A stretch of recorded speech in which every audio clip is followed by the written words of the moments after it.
Good morning, dear students. Welcome back to the channel, The Easy Science Journey. Today, we'll start with the fourth agricultural practice, that is irrigation. Okay, so all of us are aware with the fact that water is very important for all the living organisms to grow in a proper way. Similarly, the plants they require water due to three main reasons. First, their seeds need water to germinate.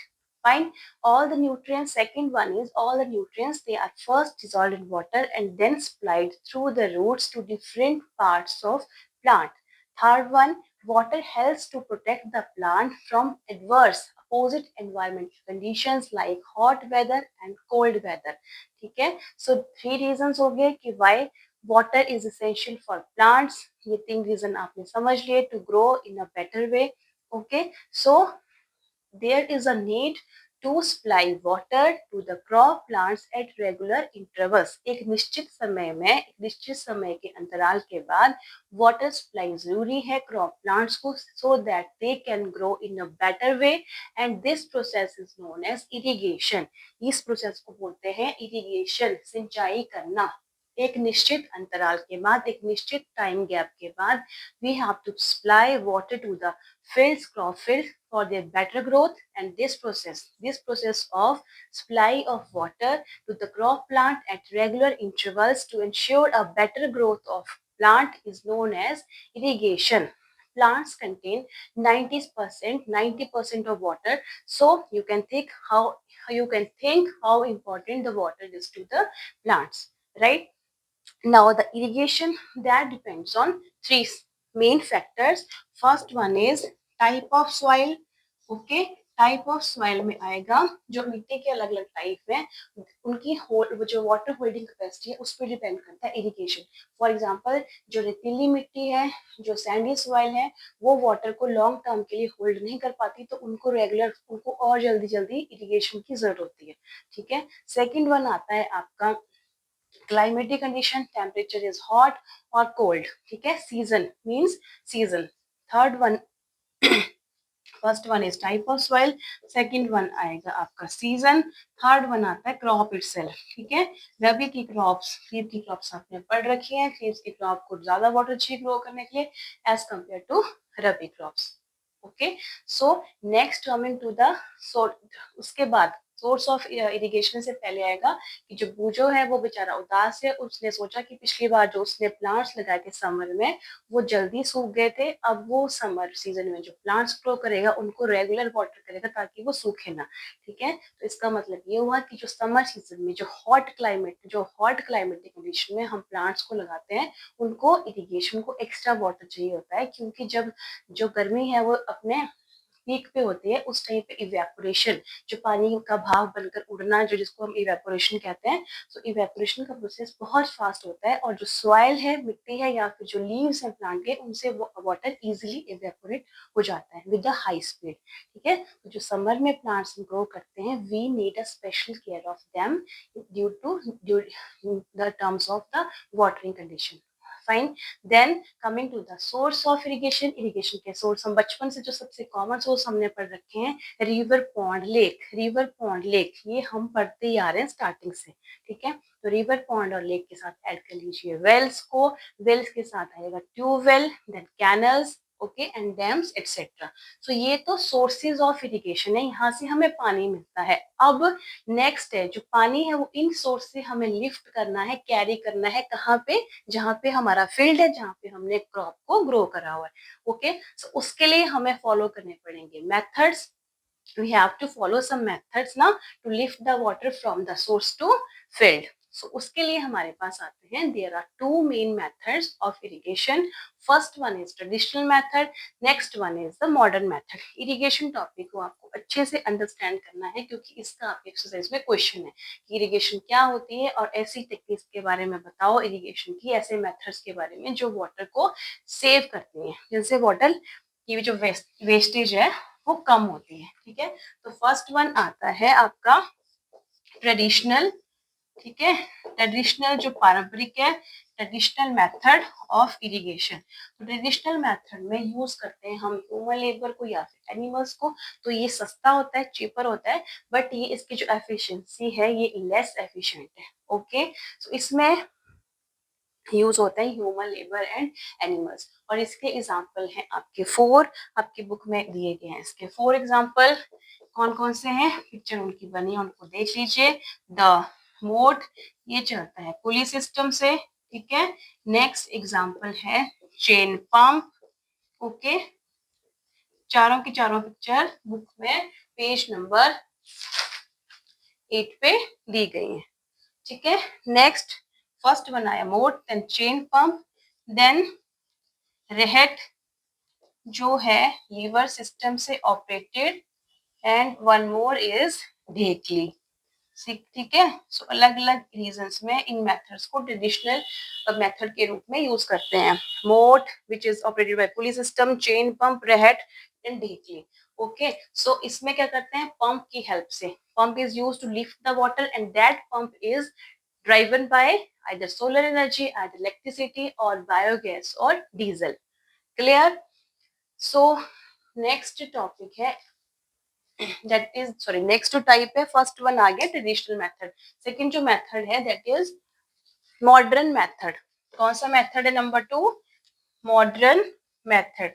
आपकी जो exercise पे question है वो आता है, ऐसी water की irrigation की टेक्निक बतानी है आपको जो वाटर को प्रिजर्व करती हैं, उसको वेस्ट नहीं होने देती। तो मॉडर्न मेथड में we are going to study two main techniques इसमें आएंगी आपके, दो इसके टॉपिक के अंदर आएंगी two main techniques. Number 1 is sprinkler method, sprinkler method. Second one आता है ड्रिप इरिगेशन। तो दोनों जो ये टेक्निक्स है मॉडर्न टेक्निक के अंदर, मॉडर्न मेथड के अंदर, these are efficient to conserve water, ये वाटर को सेव करने में हेल्प करते हैं, इकोनॉमिक है ये टेक्निक्स। फर्स्ट है sprinkler method and second one is drip irrigation. तो जो स्प्रिंकलर मेथड है उसमें क्या करते हैं, उसमें एक मेन पाइप होती है which is attach to the source of water. ठीक है, मेन पाइप आगे जो वाटर के सोर्स से अटैच्ड है, and the main pipe is then joint to many perpendicular pipes जो कि बिछी हुई फील्ड में। उनके ऊपर जो परपेंडिकुलर पाइप्स हैं उनके ऊपर होगा एक रोटेटिंग नोजल। सो जैसे ही हम पंप से पानी लिफ्ट करेंगे, मेन जो पाइप है उसमें वाटर का प्रेशर आएगा, तो वाटर जो होगा वो फर्दर मूव करेगा परपेंडिकुलर पाइप्स में। जो रोटेटिंग नोजल है वो क्या करेगी, वो ओपन हो जाएगी और वो रोटेट करेगी। जब वो रोटेट करेगी तो जो पानी है वो बारिश की तरह just like the rain sprinkle होगा। स्प्रिंकल का मतलब है वो छिड़काव करेगा पूरे के पूरे फील्ड के ऊपर। तो ये जो टेक्निक है स्प्रिंकलर वाली जो सिस्टम है इरिगेशन का टेक्निक है, it is used for uneven land. जो उबड़ खाबड़ जमीन है ना, जो बराबर नहीं है, जिसमें ऊपर नीचे जो लेवल है जमीन का, उसके लिए ये मेथड बहुत कॉमनली यूज होता है। It is very useful for the growing coffee plants and for the lawn. Okay, so इसके दो एग्जांपल आ गए, for the lawn purpose and growing coffee plants, right. So next coming to the second technique, second method under the heading modern method, that is drip irrigation. Drip सबने सुन रखा है, drip का मतलब होता है बूंद बूंद करके। तो ड्रिप सिस्टम में क्या होगा, the water directly falls near the root drip in the form of drips. ठीक है, in the form of small small drops, जो ड्रॉप की फॉर्म में, drop by drop distribution of water directly near the roots, उसको बोलते हैं drip system. ऐसा सिस्टम जिसमें पानी जो है वो डायरेक्टली ड्रिप ड्रिप करके डायरेक्टली ड्रॉप करके ड्रॉप वाइज ड्रॉप वो फॉल कर रहे हैं नियर द रूट्स, उसको बोलते हैं हम ड्रिप इरिगेशन। क्लियर? और अब ड्रिप बूंद बूंद करके जब पानी किसी रूट तक पहुंच रहा है तो डेफिनेटली ये क्लियर है कि it is very economic method.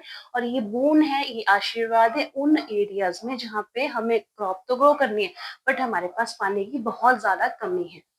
Okay, so इसके एग्जांपल आएंगे ड्रिप इरिगेशन के ज्यादा fruit plants like mango, cucumber, grapes etcetera. Mango हो गया, कुकुम्बर हो गया, ग्रेप्स एंड टोमेटो, ये चार इसके इजी एग्जांपल हैं जो आपको लर्न करने, एग्जांपल जरूर देना है। Okay, so next coming to the topic ये हो गई आपकी फोर्थ एग्रीकल्चर प्रैक्टिस, जिसमें हमने स्टडी करा इरिगेशन के बारे में, पानी क्यों जरूरी है, उसके कौन से टेक्निक्स हैं उसको लिफ्ट करने के लिए और फील्ड तक पहुंचाने के लिए। Then coming to the fifth point of agricultural practice, that is protection from weeds।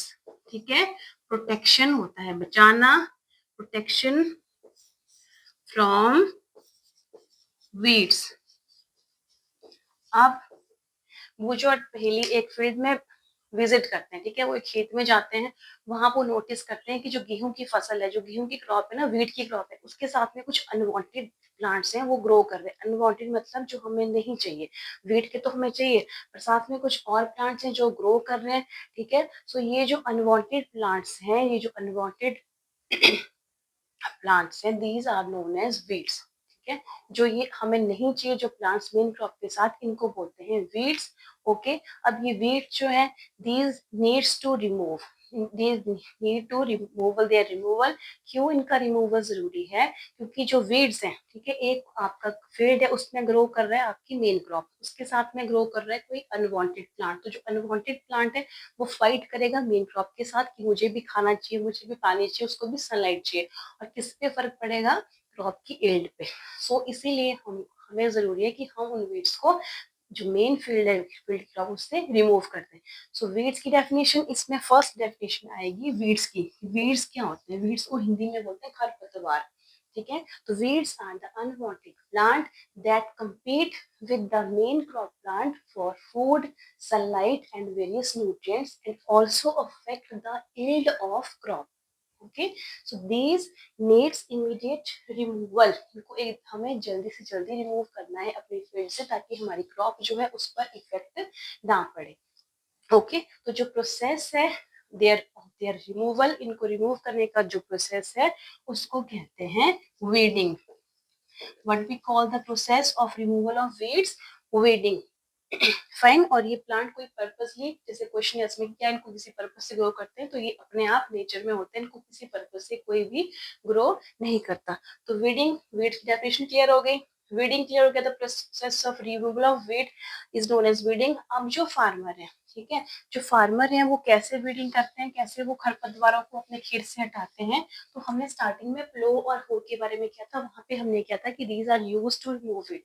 या तो वो हल चलाती बार जो अनवांटेड प्लांट्स हैं उनको रिमूव कर दे, उनको डंप कर दे साइड में। ओके, या फिर वो क्या यूज करते हैं, वो एक खुरपी यूज करते हैं, उससे वो क्या करते हैं, अपरूट, जड़ से उखाड़ देते हैं उन पौधों को, या फिर वो कट करते हैं बिल्कुल नजदीक रूट्स के, उनके रूट्स के थोड़े थोड़े टाइम के बाद।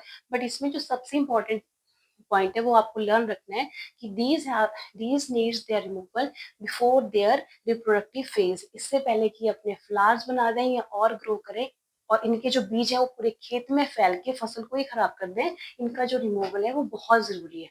ठीक है, इनका रिमूवल इसलिए जरूरी है, पहला तो ये कम्पीट करते हैं प्लांट के साथ, दूसरा ये इतने, सम ऑफ द वीड्स, इतने कोई खरपतवार डेंजरस होते हैं कि these can be poisonous to animals and also cause skin problem, irritation problem to the farmers, जब वो हार्वेस्ट करेंगे, जब वो फसल की कटाई करेंगे तब। ठीक है, सो ये दोनों इनके नुकसान है।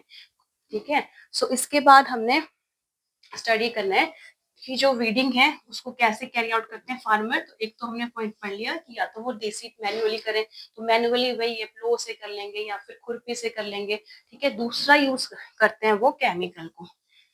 ओके, अब जो स्मॉल फील्ड है वहां पे तो मतलब मैनुअली पॉसिबल है, पर जो बड़े, जहाँ पे लार्ज हेक्टेयर्स में क्रॉपिंग हो रही है, फसल उग रही है, वहां पे पॉसिबल नहीं है मैनुअली इतनी बड़े प्लांट्स को, इतने बड़े पैमाने पे प्लांट्स को, इनको वीड्स को रिमूव करना। तो वहां पे हम क्या करते हैं, we use chemicals, and these chemicals they are known as weedicides. So all the definition को carefully आपने स्टडी करना है। weed we have done, weeding we have done, then coming to the third term, that is weedicides। weedicides होते हैं ऐसे chemical जो use होते हैं वीड्स को रिमूव करने के लिए। ओके, इन केमिकल्स को पहले हम डाइल्यूट करते हैं, डायरेक्ट पूरी जो इनकी जैसे होती है ना कंसंट्रेटेड, ठीक है, जो बिल्कुल थिक सॉल्यूशन इनका नहीं डालते, इनको पहले वाटर के साथ मिला के डाइल्यूट करते हैं, फिर इनका इनका स्प्रे करते हैं क्रॉप फील्ड के ऊपर। ये जो क्रॉप को, जो मेन क्रॉप प्लांट है, उनको कोई नुकसान नहीं पहुंचाते। ये नुकसान किसको पहुंचाते हैं? जो आपके वीड्स हैं। ओके, सो जो मोस्ट कॉमन एग्जाम्पल है वीटीसाइड के, वो क्या है 2,4-D, okay 2,4-D and Neem extract, 2,4-D neem extract are the examples of weedicide, common examples of weedicide. Okay, then coming to the end of this topic, जो spraying वेडिसाइड्स है, जो spraying की technique है, उसमें केयरफुल रहना पड़ता है farmers को। उनको अपना फेस और जो आईज है, आईज फेस को माउथ को बचाना पड़ता है, प्रोटेक्ट करना पड़ता है बिल्कुल, ताकि कोई भी जो उनका केमिकल है वेडिसाइड, जो कि डेंजरस केमिकल्स होते हैं, वो उनको कोई इफेक्ट ना करें। So today we have done the fourth, okay क्या कौन कौन सी fourth and fifth agriculture practice, जिसमें आता था इरिगेशन, और साथ में नेक्स्ट टॉपिक क्या करा हमने, जो अभी स्टडी किया प्रोडक्शन फ्रॉम वीट, उसको कंप्लीट कर लिया। Tomorrow we are going to do the next topics and then we will complete this chapter. Thanks for watching. Keep subscribing, keep sharing. Thank you.